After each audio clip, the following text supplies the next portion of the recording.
Tidak ada toleransi lagi ketika telat bayar di kredit pintar. Data-data nasabah langsung diserahkan ke tim lapangan. Assalamualaikum warahmatullahi wabarakatuh. Selamat siang teman-teman semuanya. Apa kabar Anda hari ini? Saya harap kalian masih dalam keadaan sehat walafiat dan selalu dalam lindungan Allah Subhanahu wa taala. Amin ya rabbal alamin. Nah, bagaimana kabarnya teman-teman yang saat ini sedang gagal bayar di pinjaman online? Apakah kalian masih baik-baik saja? Ataukah masih takut? Ataukah masih mikirin tentang DC lapangan? Masih mikirin skor kredit bermasalah? Masih mikirin slik OJK? Jika hal ini masih terjadi pada Anda, maka selamat, Anda akan berhasil nanti dimiskinkan oleh pinjaman online.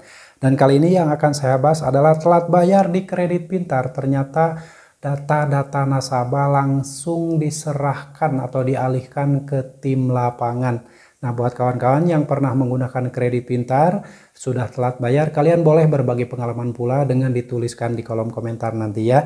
Dan ini akan saya tampilkan penagihan dari DC Kredit Pintar. Tapi sebelum saya bahas lebih lanjut, saya ucapkan terima kasih banyak buat kawan-kawan yang sampai saat ini masih selalu setia menantikan video yang saya publikasikan setiap harinya. Saya ucapkan terima kasih banyak buat kawan-kawan yang masih support, masih dukung sampai saat ini. Semoga kalian diberi kesehatan, semoga kalian diberi keberkahan dan dimudahkan rezekinya oleh Allah Subhanahu wa taala. Amin ya rabbal alamin. Dan buat kawan-kawan yang sudah memutuskan gagal bayar di pinjol, saya ucapkan selamat. Karena ternyata gagal bayar di pinjol itu hidupnya akan lebih baik jika dibandingkan dengan orang-orang yang saat ini masih merawat hutang di pinjaman online. Itu fakta yang terjadi, jadi jangan takut ketika kalian telat bayar di pinjol atau gagal bayar di pinjol karena ketidakmampuan Anda untuk membayar hutang tersebut. Saya yakin orang-orang yang saat ini sudah mentok gagal bayar di pinjol itu sebelumnya selalu rajin merawat pinjol, selalu setia membayar hutang karena mindsetnya selalu ingin membayar hutang, dan akhirnya karena tidak paham tentang aturan utang piutang yang ada di aplikasi pinjol tersebut, akhirnya mentok, gagal bayar, ada yang terjebak gali lubang tutup lubang, ada yang terus-terusan membuat hutang baru, ada yang menjual aset, menggadaikan aset, banyak sekali. Ada juga yang sampai mentok akhirnya mengakhiri hidup.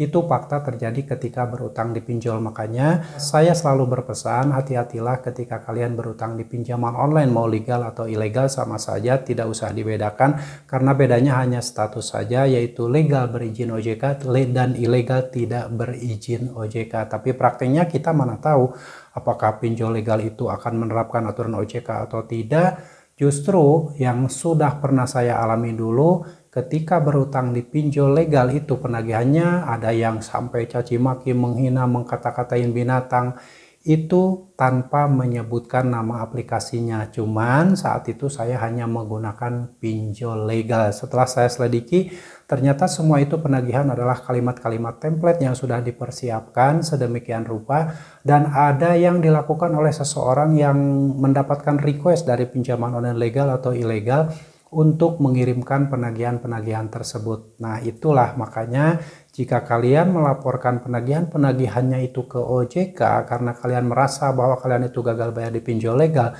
percuma. Setelah OJK menyelidiki, melakukan identifikasi, ternyata tidak ditemukan histori penagihan dari pinjol legal tersebut. Nah, makanya buat apa kalian capek-capek lapor ke OJK? Tidak akan pernah mendapatkan hasil. Paling nanti OJK akan menulis artikel bahwa kami sudah memblokir ribuan pinjol ilegal. Kami sudah menerima ribuan pengaduan masyarakat tentang penagihan pinjaman online. Paling hanya seperti itu. Makanya hati-hati ketika kalian melaporkan semua penagihan DC pinjol ke OJK tanpa bukti yang kuat. Jadi menurut saya daripada kalian pusing-pusing harus lapor ke OJK sementara bukti kalian tidak kuat, sudahlah ambil cara kalian sendiri. Jika kalian memang tidak mau membayar, gagal bayarkan. Jika kalian ditagih dengan cara-cara yang tidak beretika, stop pembayaran seumur hidup Anda. Oke ya, sekarang saya akan bacakan penagihan dari DC Kredit Pintar. Jadi kalian boleh lihat di layar. Pemberitahuan resmi dampak keterlambatan pembayaran pinjaman dari admin Kredit Pintar tertanggal 28 sampai 31 Desember 2024. Kami pihak Kredit Pintar dengan ini memberitahukan secara resmi bahwa apabila tidak terdapat itikat baik dan sikap kooperatif dari Bapak atau Ibu dalam melakukan pembayaran, Kami ingin mengingatkan bahwa data diri yang digunakan saat pengajuan peminjaman Bapak Ibu memiliki kevalidan seumur hidup. Hal ini dapat berdampak pada pelaporan ke pusat yang dapat mengakibatkan hal-hal berikut. 1. Peralihan data Bapak atau Ibu ke penagihan pihak vendor atau lapangan. 2. Pemblokiran data diri Bapak Ibu seumur hidup di semua lembaga keuangan, bank, leasing, KPR, pinjaman online legal dan ilegal. Apabila Bapak Ibu ingin mengajukan diskon atau melakukan negosiasi terkait pembayaran, silakan hubungi kami di nomor WhatsApp 088 980 170 107 839. Oke, itu adalah penagihan dari DC Kredit Pintar dan katanya data-data Anda akan diserahkan ke tim lapangan. Nah, teman-teman, penagihan seperti ini menurut pengalaman saya itu sudah ada sejak tahun 2018, 2019 sampai sekarang.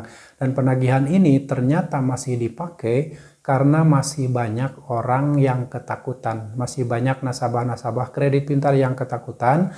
Akhirnya terjerumus dalam gali lubang, tutup lubang, membuat utang baru dan utangnya tidak pernah selesai. Utangnya terus akan menumpuk. Dan nanti setelah utangnya menumpuk, dia mentok tidak mampu bayar, menjual aset pun tidak lunas dan akhirnya gagal bayar. Nah, buat teman-teman, jadi kalau mendapatkan penagihan seperti ini, saya sarankan tidak usah terlalu berpikir yang negatif terlalu jauh yang belum tentu terjadi.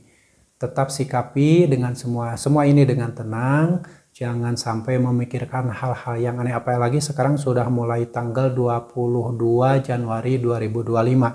Sebenarnya sudah tidak perlu lagi memikirkan DC lapangan, memikirkan skor kredit bermasalah, memikirkan serba data dan sebagainya yang sering dikirimkan oleh DC pinjol untuk menakut-nakuti nasabahnya. Mulai hari ini kalian fokus saja dengan hidup kalian. Gak usah mikirin pinjol, gak usah mikirin DC pinjol, gak usah mikirin kata-kata DC pinjol yang mana itu hanyalah sebuah kata yang dirangkai sedemikian rupa untuk menakut-nakui Anda. Dan kata-kata tersebut ternyata tidak ada fakta ya. Jadi gak usah panik, mau didatangi DC lapangan terserah. Mau didatangi oleh tim DC lapangan membawa RT RW, membawa tim legal, membawa kepolisian, mau diancam di penjara terserah. Mulai sekarang gak usah dipikirin. Pikirkan hidup Anda, pikirkan hari ini Anda sudah bisa makan atau belum. Jangan sampai Anda hancur-hancuran hanya untuk membayar utang pinjol ya. Jadi ini penagihan hanya sebuah kata yang dirangkai sedemikian rupa ya agar tercipta kepanikan dan ketakutan di pikiran kalian. Oke ya teman-teman, semoga ini menjadi motivasi buat teman-teman bahwa semua ini hanyalah omong kosong, semua ini hanya akal-akalan DC untuk menciptakan kepanikan dan mensugesti pikiran kalian agar kalian mau gali lubang tutup lubang, dan nanti kalau misalkan kalian sudah terjerat utang yang besar maka si pinjol akan tertawa dan Anda akan semakin sengsara. Oke, jadi gak usah panik lagi apapun penagihannya. Kalian kalau mau baca silahkan, kalau misalkan kalian tidak kuat mental langsung ganti nomor HP, ganti WhatsApp, ganti email. Setelah itu kalian fokus saja dengan apa yang hari ini kalian kerjakan. Kalau misalkan ada peluang rezeki langsung kalian kejar, cari peluang rezeki yang lebih banyak. Sejahterakan hidup Anda, sejahterakan keluarga Anda, jangan lagi mensejahterakan pinjaman online. Oke, kita berdoa semoga pinjaman online yang ada di negara ini segera ditutup oleh pemerintah. Walaupun ini berat karena suara ini hanya datang dari orang kecil, orang yang tidak punya kekuatan. Tapi mudah-mudahan jika disertai doa yang kuat, insya Allah pinjaman online yang ada di negara ini segera dihapuskan. Amin ya Allah ya Rabbal. Oke, semoga sharing ini bermanfaat dan kalian harus tetap semangat. Perjuangkan masa depan kalian, perjuangkan masa depan keluarga kalian, dan jangan pernah lagi memperjuangkan masa depan pinjaman online. Sampai jumpa lagi di video saya selanjutnya. Wassalamualaikum warahmatullahi wabarakatuh.